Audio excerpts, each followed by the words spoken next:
Sejam muito bem-vindos ao meu canal Tatiana Sampaio, nessa jornada, nessa série que nós estamos fazendo aqui sobre a Divina Comédia. Essa jornada que nós estamos fazendo com Dante, com Virgílio, atravessando o inferno, tirando valiosas lições e ensinamentos deste lugar terrível. E hoje é um dia muito especial, porque hoje nós chegamos no último canto 34. É legal, é bom a gente ter chegado aqui, que a gente então vê o final dessa jornada pelo inferno, chega e sai desse inferno, né? Nesse sentido, mas também dá aquele apertinho no coração, porque é o final dessa série, né? Referente ao inferno. Pretendo, como já disse, nesses últimos cantos, continuar com o Purgatório e o Paraíso, mas tudo vai depender de como que vai ficar meu tempo daqui pra frente, já que eu estou gestante, né? Nesse sentido. Então, talvez demore um pouquinho para chegar, então, o Purgatório e o Paraíso. E são obras que eu acho que são muito interessantes de dar continuidade, porque são poucos mencionados. O mais famoso de tudo é sempre o Inferno de Dante, né? A parte do Purgatório e do Paraíso também são excepcionais e muito interessantes. A obra em si, né? Vale muito a pena, toda a obra. Ok? Eu vou talvez conseguir, se eu conseguir, eu vou trazer um vídeo extra aqui, referente a toda a parte religiosa, espiritual de Dante aqui, que eu achei muito interessante e que eu acho que eu deveria partilhar com vocês, partindo assim mais de um ponto de vista religioso, ponto de vista referente à fé e à espiritualidade de Dante, ok? A Divina Comédia, desde Inferno, Purgatório e Paraíso, nada mais é do que a autobiografia de Dante, e onde ele relata realmente o processo de sua conversão. Isso é muito interessante também. Mas então chegamos no último canto da parte do inferno, da Divina Comédia de Dante Alighieri, o canto 34. E aqui a gente vai ver os piores traidores que estão aqui, e por coincidência são três, e por coincidência todos morrem por suicídio, ou seja, se matam, e por isso estão aqui também. E eles estão sendo devorados por Dite, que no caso é Lúcifer. E toda a explicação sobre esse ser que então Dante conhece, ok? E como que eles conseguem sair aqui então do inferno e chegarem lá do outro lado, para começar então a subida pelo Purgatório. Como eu disse lá desde o começo, o inferno, a estrutura do inferno é uma cratera, um buraco, profundidade, né, até o centro da Terra, onde está Dite. Ali, esse inferno resultou, né, da queda de Lúcifer, da batalha dos anjos e a queda de Lúcifer. E por isso que ele está no final dessa cratera, no buraco, e vai até o fundo, até o meio da Terra. Existe a crença, né, popular, existe a crença popular de que o inferno é debaixo da Terra. Então, nesse sentido também, né, a gente está falando também de uma época medieval, onde tinha muitas crenças, né, populares. Então, nesse sentido também. E aqui eles encontram a partir do meio da Terra, do núcleo da Terra, uma passagem, um caminho onde vai levar eles até o outro lado da Terra, onde eles encontram então a colina, a montanha do Purgatório para chegar ao Paraíso, né? Então, é muito interessante a estrutura que Dante monta aqui na sua obra. E tudo tem um significado, tem um sentido que está voltado para o sentido máximo e único que tem, né? Maior que tem, que é Deus, né? Que sustenta tudo isso. Ok? Então, vamos lá. Vamos lá pro canto 37, 34. Lembrando que eu venho com a introdução do canto, todas as chaves, simbolismo, significado, tudo que está escondido na entrelinha que Dante queria expressar, para que a gente possa entender melhor da obra, desfrutá-la e assim também tomar, né, certas coisas para nós, para nossa vida, como conhecimento, como experiência, como lição, ok? Então vamos lá pro último canto de inferno, o Inferno de Dante, da obra Divina Comédia, canto 34. de Dante Alighieri, que diz assim: na Judeca estão os traidores dos seus senhores e benfeitores. No meio está Lúcifer, que com 3 bocas dilacera 3 entre os mais horrendos pecadores. De um lado Judas, de outro Bruto e Cássio, que mataram a Júlio César. Virgílio, ao qual Dante se agarra, desce pelas costas peludas de Lúcifer até o centro da terra. Daí, seguindo o murmúrio de um regato, saem e avistam as estrelas no outro hemisfério. Gente, da parte espiritual que eu pretendo trazer como um vídeo bônus aqui, fala sobre o tempo. Eu tô aqui tentando fazer essa série e explicar tudo isso aqui desde março de 2022. Nós já estamos em junho de 2022, ok? Então foram 3 meses, né? Coincidência ou não? Não sei, né? 3. A gente vê muito presente na obra de Dante o 3, o número 3, né? Que é da Trindade. Então, 3 meses para encerrar aqui tudo isso que eu montei, que eu fiz, né? Todo o meu trabalho. Encerrando aqui hoje, ok? E só que a jornada de Dante acontece da Semana Santa até a Páscoa. E aí tem também todo esse simbolismo de conversão, de renovação, de ressurreição, da Páscoa, que nós fazemos e vivemos, experienciamos também, né? No sentido espiritual. Então aqui eles estão no amanhecer da Páscoa, vamos dizer assim. Eles começaram na quinta-feira, na quarta-feira santa, acho. Quarta, quinta-feira santa. E aqui eles estão encerrando, então, no domingo da Páscoa. Você vê no canto Virgílio explicando, já vai amanhecer, já vai anoitecer, que é o começo e o fim de um dia dentro dessa Semana Santa, né? Nesse sentido, assim. Existe uma explicação bem mais aprofundada sobre isso, mas que eu vou trazer lá no final, nesse vídeo extra. Então, aqui eles ressurgem um pouco antes do amanhecer do domingo de Páscoa. Eles saem lá do outro lado, já para começar a jornada ali pelo purgatório. Ok, então vamos para o último canto. O que acontece? Saindo da Ptolomeia, ele falou assim, então aqui você vai estar diante do rei do inferno. E aqui ele encontra Dite, ou seja, Lúcifer. Ele é um enorme, então a gente fala que é enorme, que daqueles gigantes que ele já tinha se assustado, se impressionado lá no canto 32, aqui um dos braços só de Lúcifer tem um tamanho de um daqueles gigantes, ou seja, ele é muito maior do que aquele gigante nesse sentido. E ele se impressiona porque Dite está preso da cintura para baixo nesse rio de gelo, e que suas lágrimas é que formam esse rio de gelo, e que o frio desse lugar também vem do bater das asas, que são maiores do que as maiores velas de navios de barco que ele já tinha visto, né, nesse sentido. Então, você lembra que ele perguntou o que é esse vento, essa brisa que bate no rosto da gente constante, que eu tô conseguindo sentir aqui apesar do frio? E daí Virgílio falou, você já vai ver da onde, qual que é a origem desse vento, dessa brisa, que nada mais é das asas que batem forte de Dite, né, nesse sentido. E ele tem 3 faces com 3 bocas. Existe também a descrição de que cada face tem uma cor. Tem a face vermelha, a amarela e a preta. Aqui é como se fosse um contraponto, uma oposição à Trindade também, um simbolismo da Trindade.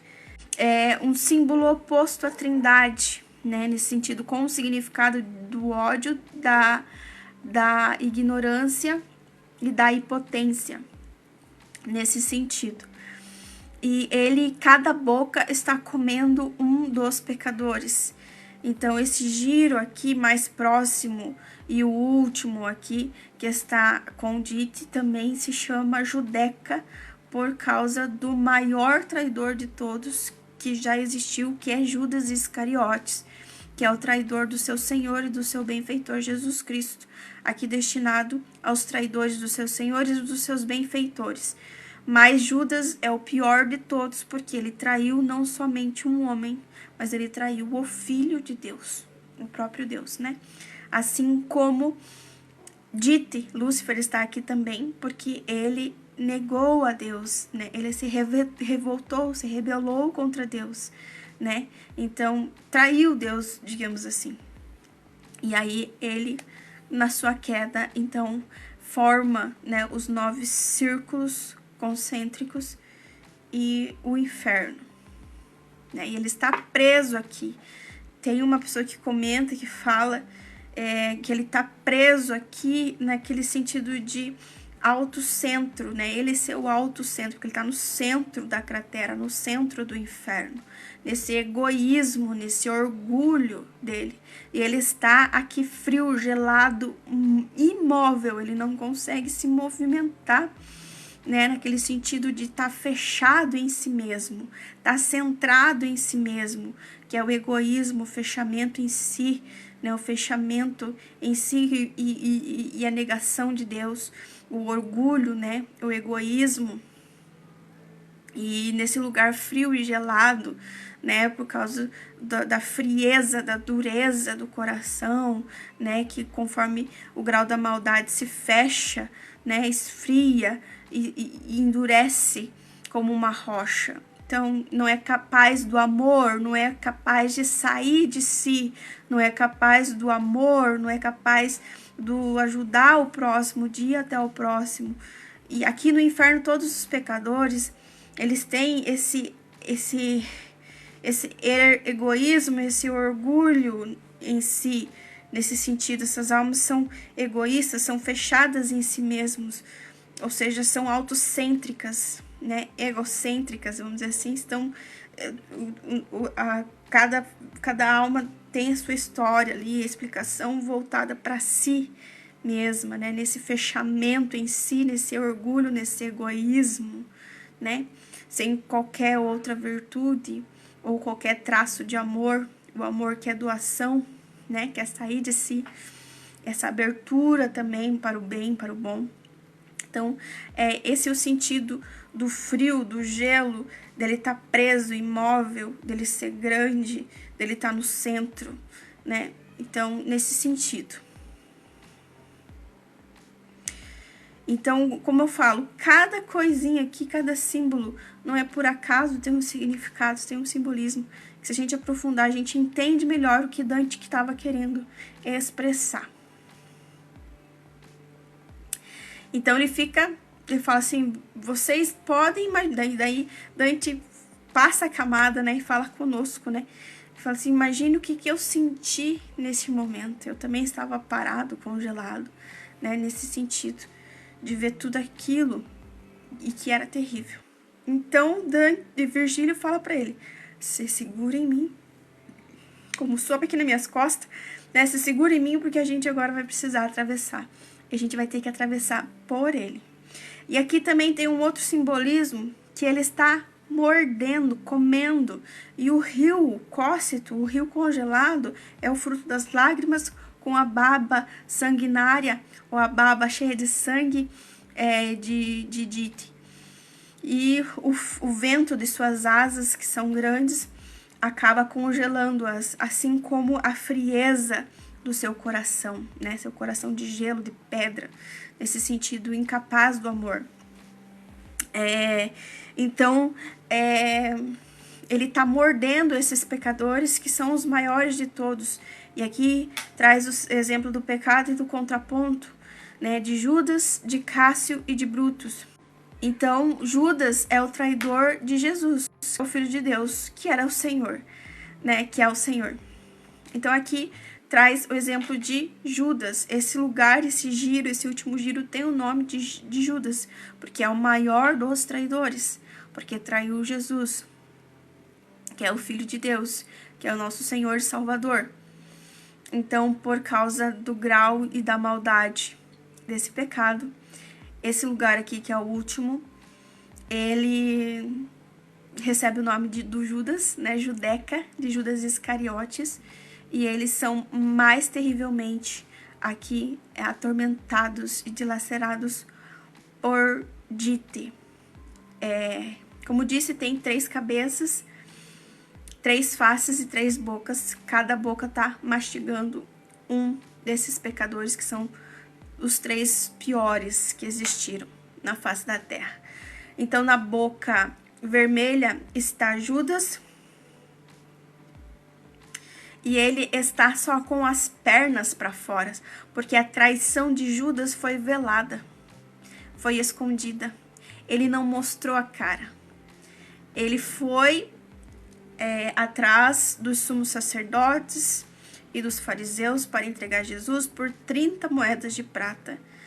E ele fez as escondidas, a surdina, sobre um segredo, né? De forma secreta.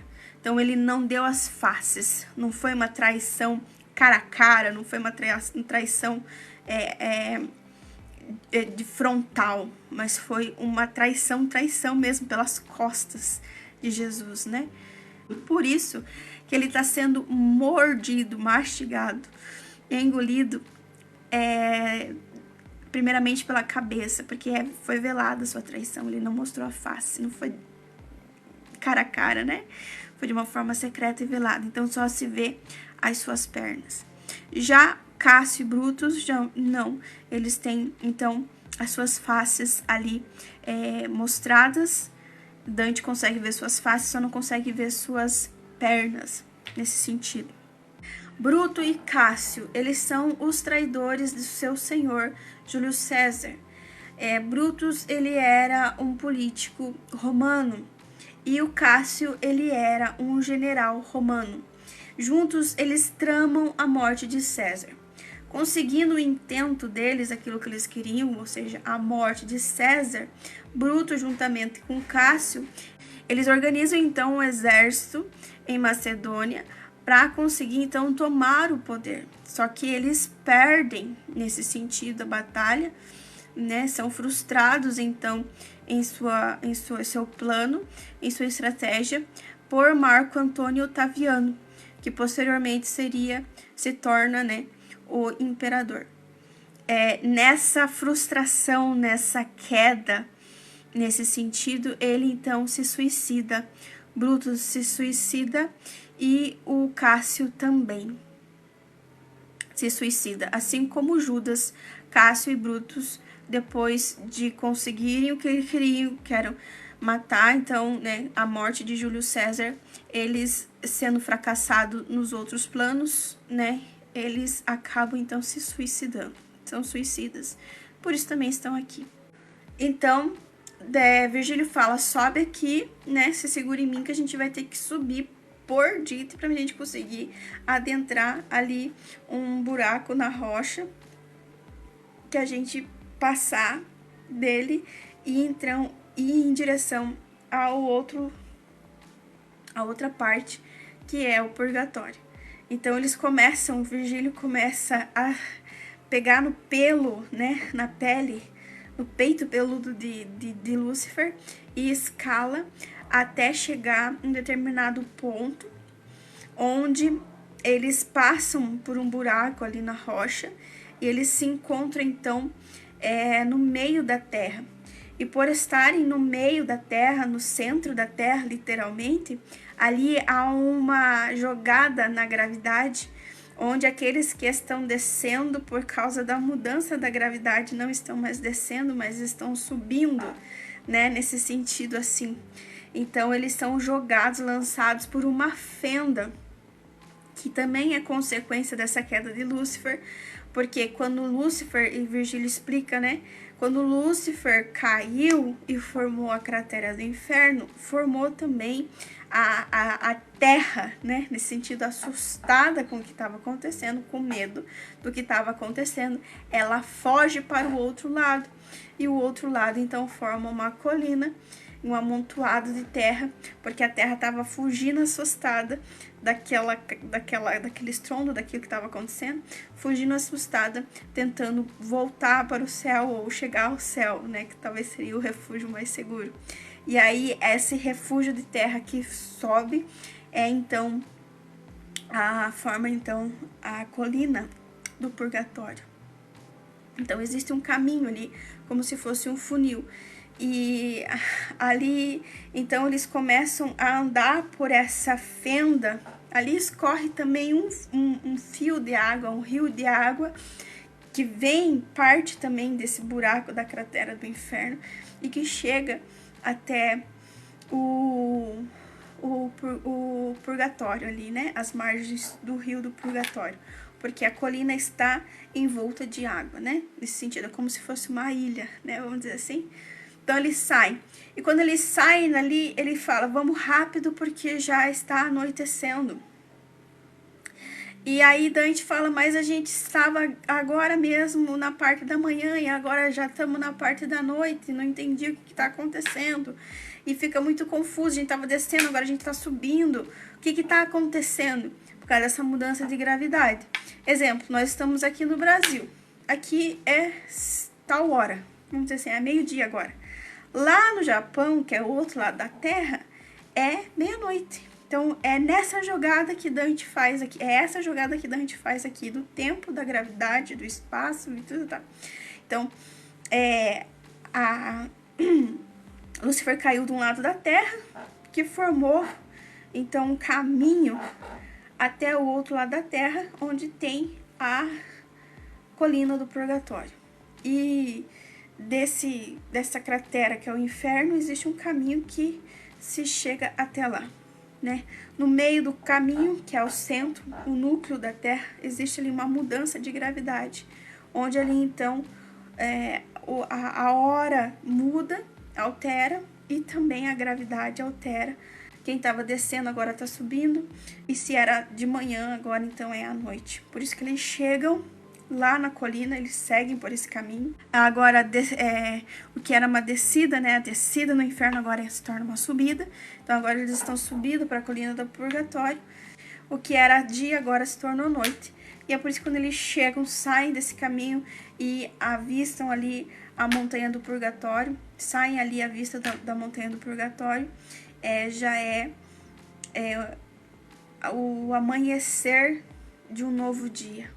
Né, nesse sentido. Então, por isso essa diferença, né? Essa diferença no tempo e no espaço ali nesse sentido.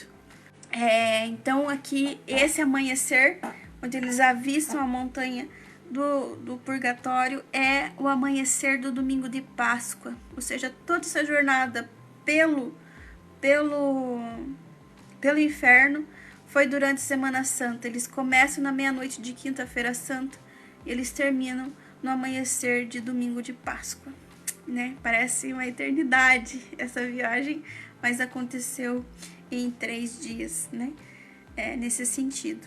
Do que? Voltando ao simbolismo do 3, da trindade, né? Da Páscoa, da conversão, da mudança de vida e tudo isso. Que tem muito a ver, a obra tem muito a ver com esse caminho, essa autobiografia de Dante, referente também à sua conversão. Eu também não entendi o porquê que Dante chora. Vou ver se eu consigo alguma explicação sobre isso, né? Mas é uma coisa interessante isso, né? Será que talvez porque tá imóvel ali, né? No seu fechamento, no seu egoísmo, que nem na sua ignorância, no seu ódio, na sua ignorância, no seu desespero, né, na sua impotência ali, ele chora.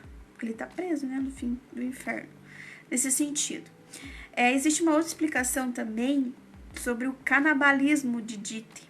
Ele tá comendo, mastigando, mordendo o Judas, o Cássio e o Bruto, né, que são os maiores traidores da história da humanidade. A explicação também, há uma explicação referente ao símbolo contrário à Eucaristia, né? Deus se dá como alimento para nós, para nos fortalecer, para nos ajudar, para nos abençoar, para nos conceder da sua graça, para nos fortalecer, né? Nos fazer crescer e continuar a nossa caminhada nessa jornada da vida, né? Iluminados pela sua graça, pela sua presença. Ele se dá como alimento. E aqui o símbolo contrário, né? Principalmente a Eucaristia, o corpo e sangue de Cristo, é o Dite que está comendo dos seres humanos, né? Ele está comendo, mastigando, se alimentando, devorando, dilacerando o ser humano. Ele que é homicida e invejoso desde o princípio, né? Enquanto Jesus Salvador, ele vem e se dá como alimento, como força, né? Como ajuda, como sustento para nós. Dite ao contrário, ele nos devora, ele nos destrói, ele nos dilacera, né? Porque ele é invejoso e homicida desde o princípio. Então, nesse sentido também, é um sentido interessante de uma forma espiritual. Lembrando que essa obra aqui, como diz aqui a orelha do livro, né? Essa Divina Comédia, como diz aqui a própria orelha do livro, diz que essa obra tem teor histórico, mitológico, filosófico, político e religioso da obra. Ou seja, mitológico e religioso também. Então, nesse sentido. Lembrando que todo fundamento, isso aqui já é outro vídeo que eu vou trazer para vocês, referente ao ponto espiritual e da fé de Dante, que mostra realmente a base de tudo isso aqui. E que é muito interessante também, ok? Então, chegamos ao fim da jornada pelo inferno com Dante e Virgílio. Chegamos ao purgatório. É um espaço, é um momento não muito bom ainda, né? Porque é um lugar reservado à penitência, não a castigo mais, mas à penitência. Então, são algumas coisas pesadas, né? Mas e que às vezes não são muito confortáveis, mas aqui as almas têm uma esperança. Saímos do lugar que não tinha esperança, agora chegamos no lugar que tem esperança. E essa esperança que move então essas almas a andarem, a caminharem, a subir essa colina até chegar o reino da recompensa por todo o esforço, por toda a penitência, né, no sentido de purificação, na recompensa, no lugar destinado para os bem-aventurados. Então, é uma jornada muito interessante, muito boa também. Purgatório tem um pouco também desse negócio sobre, quer dizer, né, baseado nesse negócio do pecado e a virtude, né? Então, a gente vai ver muito também sobre o pecado e virtude aqui. E o paraíso também, né, nesse sentido. Vale muito a pena também. Eu espero em breve estar trazendo a continuidade dessa obra, a Divina Comédia. Pretendo fazê-la ela por completo, né?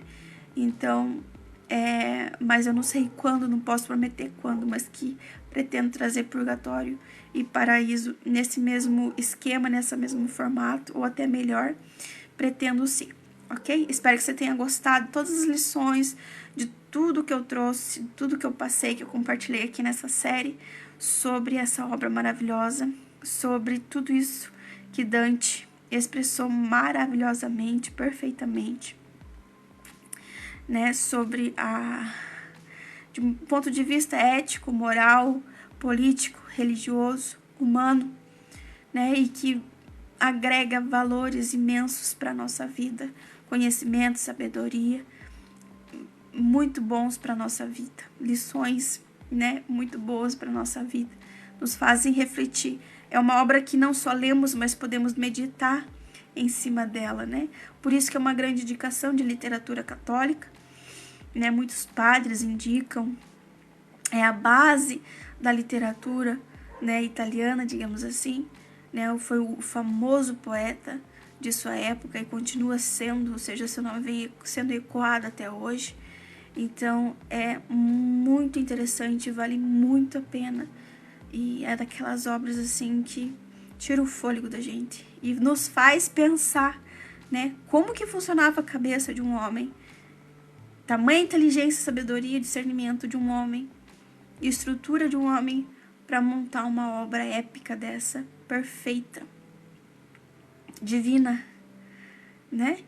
Então, com muita coisa de simbolismo, de significado, de ensinamento,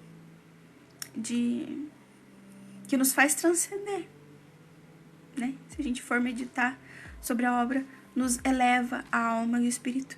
E isso é o intuito verdadeiramente da arte, Isso é o intuito verdadeiramente, né, da poesia, da música, das esculturas, das pinturas, levar a nossa alma a se encontrar com o belo que nos faz e nos remete, nos lembra a Deus, né, que é a maior beleza que existe, o maior bem que existe, e nos faz, então, elevar, né, transcender. E essa Divina Comédia é realmente uma obra-prima, uma obra de arte divina. Por isso, Divina Comédia. Ok? Espero que você tenha gostado. Se gostou, curta, comenta, compartilha. Se inscreva no meu canal. Sempre tem vídeo novo aqui, pra você estar inteirado.